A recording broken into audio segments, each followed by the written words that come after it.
So during the last 5 years, I've been doing stigma-related work as it relates to HIV and sexual minorities, LGBT health, and my framework to address health inequities related to people living with HIV and LGBT population is using a social determinants of health framework. So I am not only understanding the behaviors that might place people at risk, but also the social conditions that actually define that this risk might be taken, and also the inequities, the social inequities that causes health inequity. Well, using the case of Puerto Rico, for example, poverty, unemployment, education, and access to healthcare are major structural factors that influences the ability that people might have to stay healthy.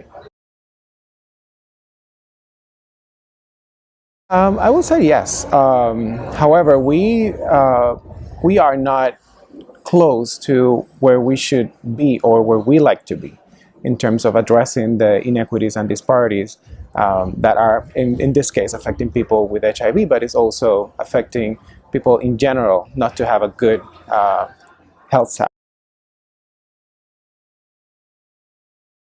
Yeah, well, I think there are not only researchers, but scientists, community leaders, people from the communities that are doing their part to shift the political discussion, to move health to the priority of governments, and to the through empowerment, doing what they can to change the political and the contextual aspects that are influencing their ability to be healthy.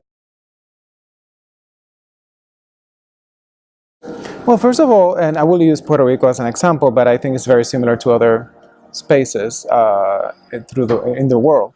First of all, I think mass incarceration is a major public health problem. We are creating the conditions for people to move from school to prison.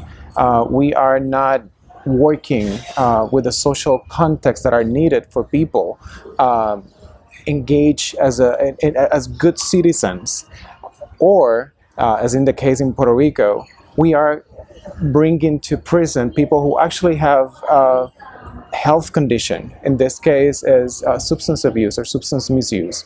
I was just working on data that reflects that over 73% of the people who are incarcerated in Puerto Rico have history of drug use. And of those, more than 68% are actually in prison because of a crime related to drugs. So technically, we are converting our correctional systems in healthcare system, but unfortunately, we don't have the resources, and the correctional system is not built to provide healthcare.